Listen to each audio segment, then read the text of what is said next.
네, 안녕하세요. 사원입니다. 오늘, 와, 오늘은 소프트웨어 테스트에 있어가지고 중요한 역할을 하고 있는 목에 대해서 얘기를 해보자 합니다. 우리 다들 코드 짜보실 때 이런 거 경험하신 적 있으실지 모르겠는데 아주 많습니다. 아주 많죠. 저희가 새를 프로그래밍 한다고 치면은 새는 사실 날기만 하면 되잖아요. 근데 그거를 구현할 때 있어서 그냥 막 아무 마구잡이로 막 짜다 보니까 목이 돌아가서 날긴 했는데 아무튼 날았어. 뭐 이런 경우도 있죠. 사실 이렇게 짜면 안 되죠. 그래서 이런 거를 방지하기 위해서 저희가 꼭 해야 되는 게 테스트죠. 음, 테스트의 단계는 가장 중요하고 프로그래밍에 있어서 아주 필수적인 단계입니다. 소프트웨어의 안정성을 확보할 수 있고 예상치 못한 버그를 미리 발견할 수도 있죠. 아까 같은 세아 같은 경우도 만약에 중간에 저희가 테스트 코드를 중간중간 남겼다면 어디 부분에서 문제가 있는지 알았을 테고, 그리고 예를 들어서 추가 기능을 새에서 뭐 날갯짓 말고도 뭐 우는 소리를 내고 싶어, 새가 걷는 모습을 구현하고 싶어 같은 추가 요구 사항이 있을 때도 문제없이 작동하기 위해서는 테스트 코드를 작성하는 게 추후에 있는 유지 보수에 있어서도 좋은 거라고 생각을 할 수 있습니다. 음, 근데 실제 환경에서의 동작을 그대로 테스트하기에는 상당히 다양한 한계가 많은데요. 예를 들어보면 데이터베이스나 외부 서비스에 의존하는 코드라고 생각을 해봅시다. 그러면 음, 이제 실제 환경에 있어서의 동작을 그대로 만약에 테스트하려면은 테스트가 굉장히 복잡해지죠. 왜냐면은 저희가 서비스를 그대로 하는 게 아니라 음, 데이터베이스나 외부 서비스를 한번 거쳐서 오기 때문에 서비스가 복잡해지고, 그로 인해서 레이턴시나 그런 딜레이가 있을 수도 있고 실행 시간이 길어질 수도 있습니다. 그리고 외부 서비스 같은 경우는 뭐 외부 서비스나 데이터베이스는 갑자기 이제 다운이 됐다든지 갑자기 뭐 값이 변한다든지 다른 등의 이제 문제가 생겼을 때 결과의 일관성도 떨어질 수 있죠. 그리고 여러 요소가 만약에 굉장히 많이 결합된 뭐 안 좋은 서비스겠지만 음, 분리하기 어려운 서비스 같은 경우는 테스트가 그것도 하기 힘들겠죠. 그렇기 때문에 목이라는 게 도입이 되게 됩니다. 그럼 목은 뭐냐? 목은 실제 객체를 사용하는 대신 가짜 객체를 만들어서 사용하는 기법이에요. 음. 밑에 사진이 뭐로 보이시나요? 하울의 움직이는 섬의 무상 아니야? 와, 이거 정확합니다. 예, 정확한데 이게 허수아비예요, 허수아비. 음, 허수아비처럼 가짜 객체를 만들어서 이제 쓴다고 생각하시면 됩니다.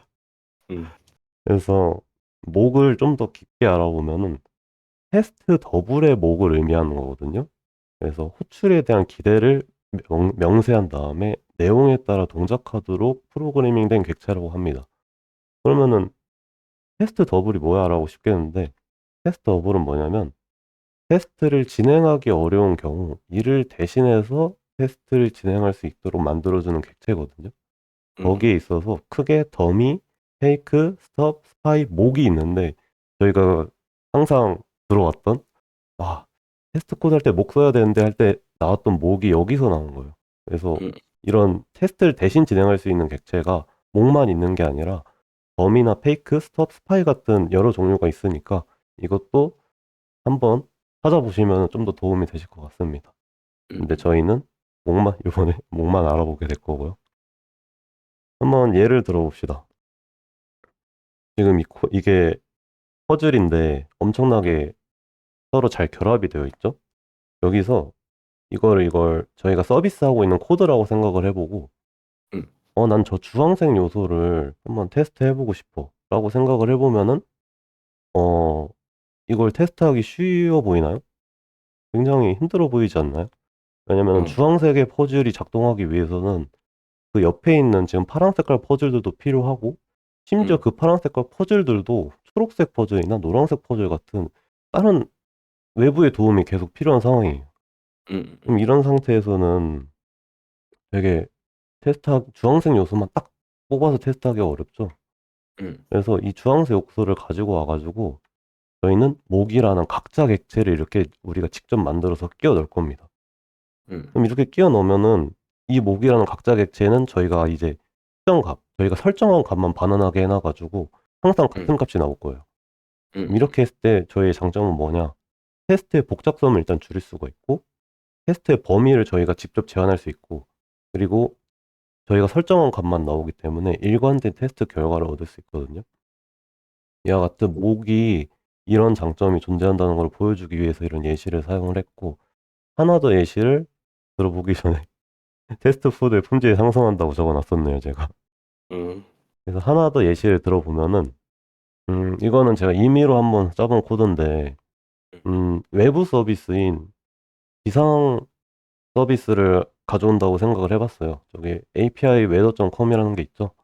그래서 음. 외부에서 저희가 기상 상황을 가져온 API를 사용하려고 해요. 그리고 음. 그 API를 가지고 와서 특정 온도면은 밑에 보이시죠? 너무 춥다, 쌀쌀하다, 포근하다, 덥다. 이런 음. 식으로 출력을 하는 API를, 예, 출력을 하는 서비스를 진행하려고 하는데, 음. 이와 같은 경우에도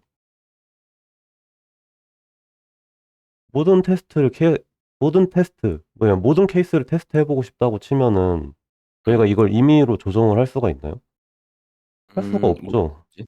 어. 왜냐면은 외부에서 가져온 테스트고 그 외부에서 가져온 API고 저희가 그거를 임의로 조정을 할 수가 없기 때문에 값을 저희가 지금 춥다 나와야 된다. 10에 10도 나와야 된다. 이걸 조정을 못 하잖아요.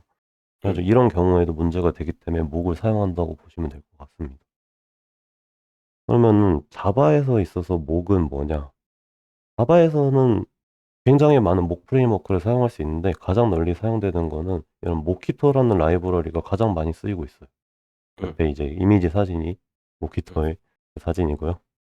그러면은 모키토에서는 어떻게 쓰는지 진짜 간단한 예시를 일단 먼저 들려드리고 그 다음에 모키토의 사용 방법을 좀 더 자세하게 보여드리도록 하겠습니다. 맨 위에 보이는 이제 썸 클래스를 보면은 저희가 썸 클래스라는 거에 목을 만들고 싶어요. 각자 객체를. 그러면은 목 함수를 사용해서 썸 클래스라는 객체의 인스턴스를 목으로 생성을 해요. 음. 그러면은 이 생성된 객체는 기본적으로 모든 메소드의 호출에 대해서 널을 반환을 해요. 그러면은 어.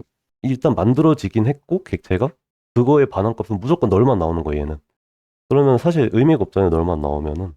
그래서 여기서 저희가 when 함수를 사용을 하는데 이 when 함수를 사용하면 이 some 클래스의 some 메소드라는 거가 출력이 됐을 때 어떤 반환값이 지금 some value라고 써져 있죠. some 음. value를 반환하도록 이렇게 설정을 할 수가 있어요. 음. 그 다음에 마지막으로 이 클래스가 저희가 방금 만든 이 목 객체가 특정 메소드를 사용했는지 이런 거를 좀 검증할 수 있는 게 verify 함수가 있습니다. 음. 이 세 단계가 주요 단계라고 생각하시면 될 것 같아요. 그래서 이거를 이제 기본적으로 봤으니까 조금 더 자세히 알아보도록 합시다. 처음으로 이제 방금 말했던 목이죠. 목은 목 메소드는 특정 클래스의 가짜 객체를 생성하게 되는데 밑에 보이는 게 바로 이제 목 쓰고 있는 거거든요. 음. 그래서 리스트 클래스를 가진 목을 하나 만들어 봤고 다음으로 방금 말했던 when 가짜 객체, 방금 말한 목 객체의 특정 메소드가 호출이 됐을 때 어떤 동작을 하는지에 대해서 저희가 정의를 하는 부분이에요. 여기서 보면은 방금 목드 리스트의 사이즈라는 메소드를 저희가 호출이 됐을 때 그거에 반환값으로 100을 받아놔도록 이렇게 when을 사용해서 쓰고 있는 거고 그럼 여기서는 지금 사이즈는 사실 인자가 필요 없는 메소드인 거잖아요. 음. 그럼 만약에 저희가 레포지토리 같은 거를 만약 목으로 가져왔다 칩시다. 그러면은 find by id를 할 때 이걸 id가 롱인지 뭐 int인지 뭔지 알 수가 없잖아요. 인자 음. 값을. 그럼 인자 값을 이제 필요로 하는 경우가 있을 테니까 이것까지 생각을 하면은 아규먼트 매처라는 속성이 있는데 특정 메소드가 어떤 인자와 함께 호출되었는지 확인할 때 사용해요. 그래서 방금 전에 이 find by id에 뭐가 들어갈지 몰랐잖아요. 음. 그래가지고 n이라는 메소드를 추가를 넣습니다. 이 n이라는 메소드는 어떤 인수로 메소드가 실행이 되든 동일한 결과를 반환을 하게 해주게 돼요. 음. 이로써 find by id에 저희가 어떤 값을 집어넣어도 무조건 저희 뒤에 있는 저희가 옵셔널 오브 스터디가 있죠. 저게 무조건 반환이 된다는 거예요.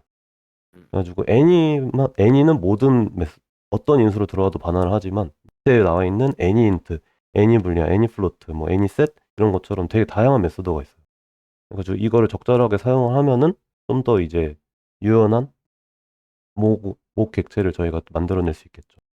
음. 그리고 다음으로는 throw라는 목을 한 객체가 특정 메서드의 실행에 있어서는 예외를 던지게 할 수 있는 메서드인데요.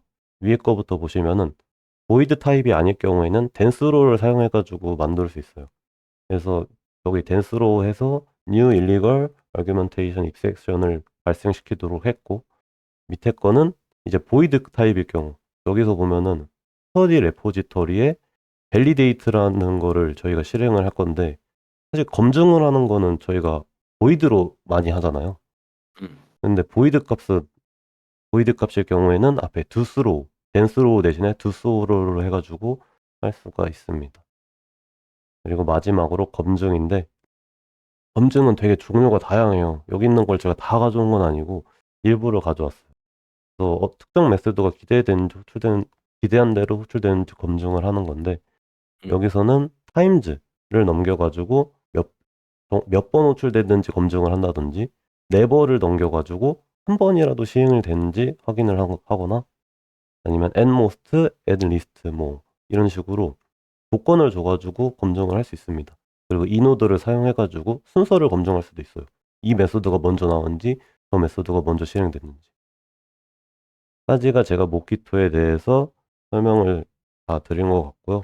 마지막으로 정리를 해드리면, 목은 테스트 작성 시 굉장히 유용한 도구고, 실제 객체에 사용하는 대신 각자 객체를 만들어서 사용하는 기법이며, 그리고 목을 사용했을 때 장점은 저희가 범위를 제한할 수 있고 테스트에 일관된 결과를 보장을 하며 복잡성도 줄이고, 이를 통해서 품질을 높일 수 있다. 그리고 자바에서는 모키토와 같은 목 프레임워크를 사용하고, 그리고 모키토의 메소드에는 목, when, verify라는 세 가지를 기억해 주시면 될 것 같습니다. 조금 더 얘기를 하면은, 그러면 모든 상황에서 목을 사용하면 좋은 거 아닌가요? 라고 생각을 할 수 있겠지만, 그건 또 아닌 게, 저희가 기본적으로 설계를 잘 해놓으면은 목을 사용할 일이 생각보다 많이 없어요.